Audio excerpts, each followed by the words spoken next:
Folks, welcome to Vintage Baseball Reflections. I am Tom, the baseball nostalgia guy, bringing you these treasured pieces. Do you miss the good old days of listening to baseball through radios? It was a classic pastime that stood for decades and shaped how we cherish baseball and our heroes. These stories are from a moment in time that were heard by fans just like you. They are uncut, unfiltered, simply here for you to enjoy. So I just want you to enjoy this reflection on baseball history.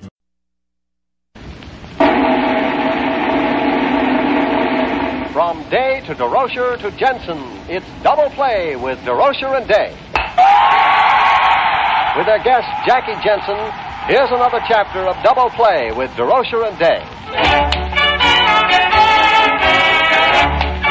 Welcome to another visit with baseball's most exciting and controversial couple, Laraine Day and Leo Durocher, with their guest for today, Jackie Jenson, famous American League outfielder and college football star. And now, Leo Durocher, can you add anything to that?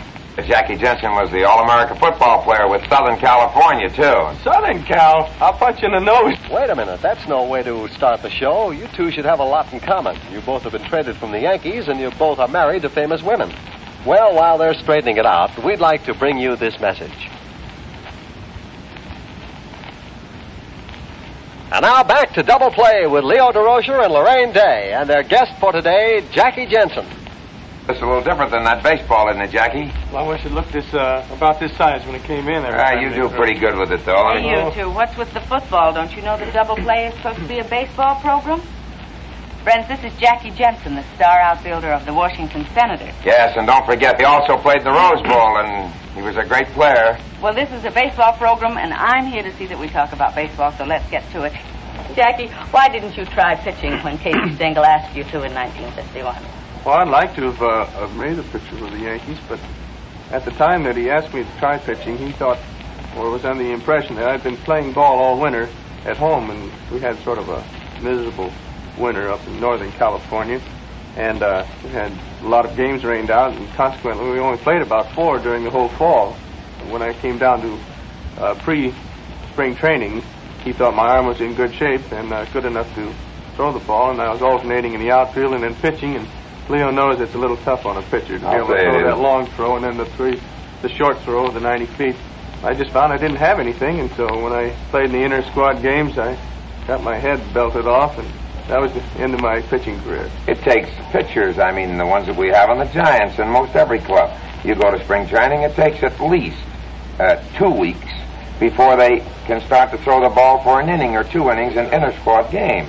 And to take a fella and play him in the outfield and have him pitch also, I mean, that's a thing that I think required maybe 4 or 5 weeks to get him in real good condition. It seems to me that Stan Musial told me he pitched and then he'd play the outfield for 3 days and then come in and pitch on the 4th day. Well, that's how he hurt his arm, now at Daytona Beach, Florida. And he was quite a left-handed pitcher, and he hurt his arm. It was damp and cold down there, and he went out the next day and played the outfield, made a throw, and something snapped in his arm, and he never was able to throw after that. And that's his reason for going into the outfield altogether. Well, here's a letter. Here's a letter from your part of the country, Berkeley, California.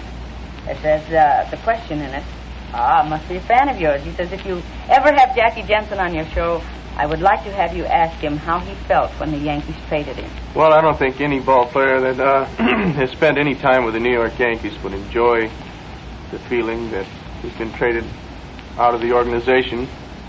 I found that it's a fine organization, great men, swell bunch of players, and of course I was sorry to leave it, but as things have turned out, I knew I'd get a chance to make the regular ball club a little easier than the New York Yankees. I've been playing regularly now, and I think that's one of the biggest breaks possibly in my baseball career. Maybe I could give Casey a hug for it, in fact, because perhaps he has given me the chance to make some money in baseball and make a livelihood out of it, where I was more or less floundering with the Yankees, and they were undecided. And it shows on a ball player's presence on the ball club when he isn't set and he's worrying about something, and I know darn well I was having many sleepless nights.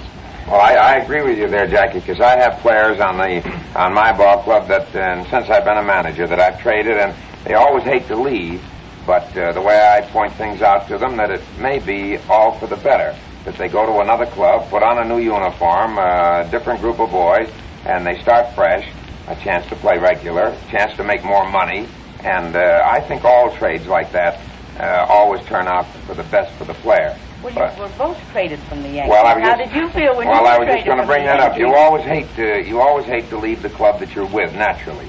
And I know when I was traded from the Yankees, I was traded real quick. And I can't tell the good folks here on this program what transpired in the conversation between Mr. Ed Barrow of the Yankees and myself. But I was holding out for a little more money.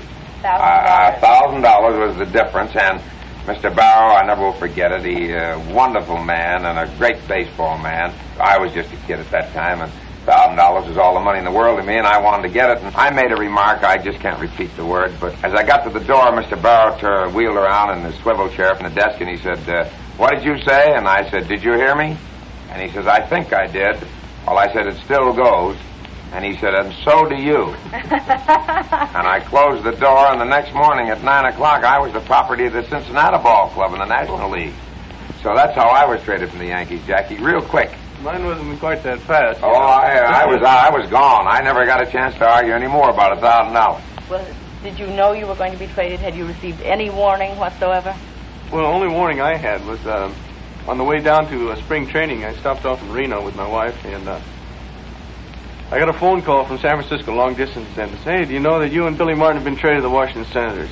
And I said, "Is that right?" I said, "I'm glad they told me which camp to report to." And he said, "Well, it isn't official, but it looks like it's going through." And so I proceeded on my journey down to Florida, but they hadn't made the trade because I guess they didn't like the publicity it had set up, so they put it off a little longer and a little longer. My name had been mentioned so many times that I guess it made me a little calloused. And by the time I did find out that I was traded, it didn't give me the shock that perhaps that first... There was an awful lot of publicity about it, Jackie. I remember reading in the papers that there was a question of whether you would go and Martin would go or who would go, and you just couldn't get enough players in the deal or something. I don't know what it was about, but I know that there was an awful lot of controversy about it. Well, I hope that answers George Stacy's question. Let's go on to our next one. It says, I follow baseball and also football very closely. It has been my observation that football usually hampers a baseball career. Do you agree? And it's signed Jesse T. Rogers, Tulsa, Oklahoma. Well, Jesse, let's ask a football player. Do you think that football hampers a baseball career? No, I really don't. I think I picked up a few things from football that I wouldn't have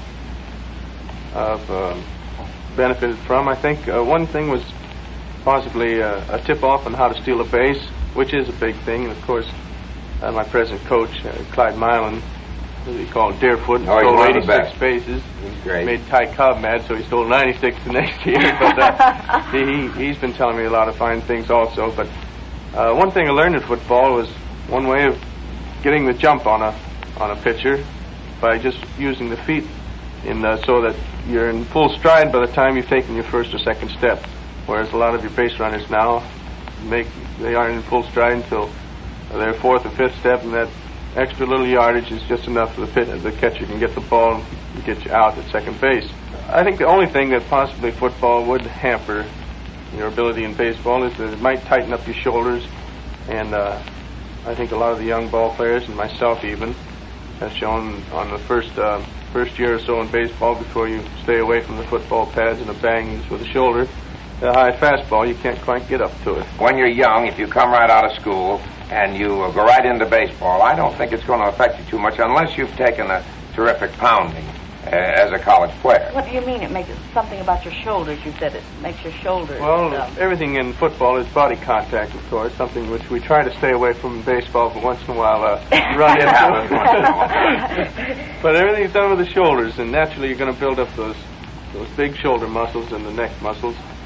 And with a bat, those shoulder muscles sort of prohibit you getting up and hitting that high. You make it muscle bound and can't hit the high fast one. That's what he means if you stay there too long. Klazewski. Well, it bothers him sometimes. Jackie Robinson. Well, now, I don't mind saying right now that if you throw Ted Klazewski a low fast one, and I mean one about 6-8 inches off the ground, he'll really hit it like a golf ball. But if you can get the ball up and in, like Jackie's just telling you, he can't get the bat on it. The same with Robinson. Well, I don't know whether it's the shoulders or what it is, but no, let's not talk about Robinson.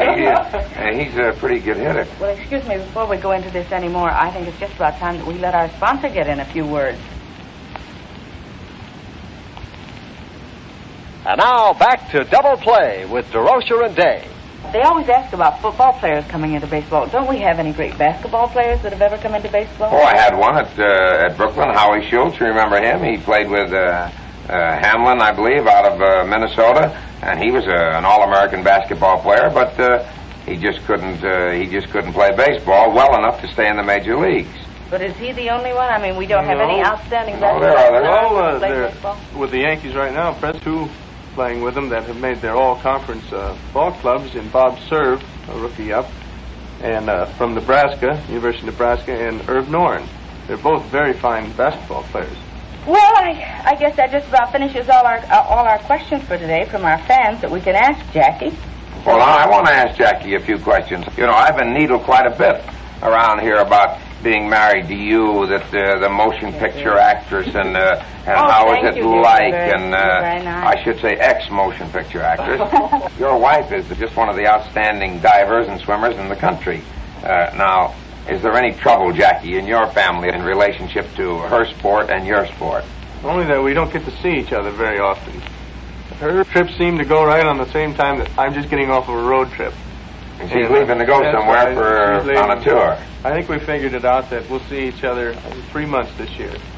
And Oh, doesn't seem very much. This is terrible. We've only been married nearly 3 years now, and I can't say that we've been together more than a year and a half, I guess, in all that time. It's tough, but I think the fans get on me a little bit about that, too. I don't know whether they get on you, Mr. Olson, how's your train seal, and well, you see, now you get that. I'm glad. That's the time I'm ready to go, boy. I'm glad I brought that up. Well, they've been giving it to me for the last few years around here, Jackie, about being married to Laraine and everything, and they always call me. I get on the coaching lines in the western cities especially, and they all holler, Mr. Day, oh, Mr. Day. Well, I'm like you are. I get burned up, but of course you just got to go along and take it. Right. Well, I tell you, maybe your wife can arrange a trip for you later on where in the wintertime when she'll go to Europe and you'll be able to take a trip with her. That'd be nice. Well, we could go on forever talking about this being married to women who have names of their own or have professions, but we just haven't got the time. We're going to have to sign off and thank you for being with us and thank Jackie Jenson for coming over, and we'll see you same time, same station. Okay? So long.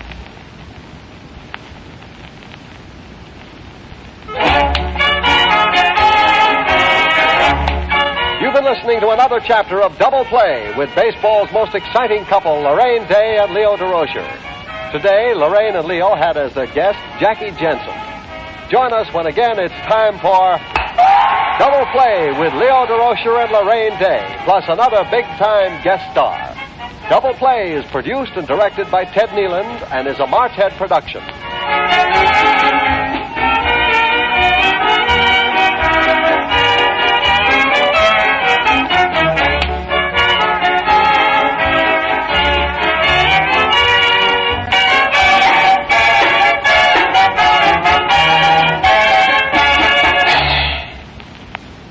VintageBaseballReflections.com features a treasure chest of baseball audio. The wonderful thing is the audio isn't a guy like me or a few talking heads reflecting on players, seasons, or teams. It is the actual players from that era, announcers from that era, giving you an uncut, unfiltered, unrecent day stance on what it was like then. These are real-time clips from that era. Now, we encourage you to check out our entire back catalog of baseball audio. And if you like old-time games, and folks, you are not alone. Join the membership section to enjoy interacting with fans, scoring games with folks just like you, and listening to hundreds of radio broadcasts that were baseball classics. As a special offer to you, type in "This Day in Baseball" for a discount just for you. And if you enjoyed the show, hit the plus sign to subscribe, follow us on the socials, and above all, share us with your friends who love baseball history just like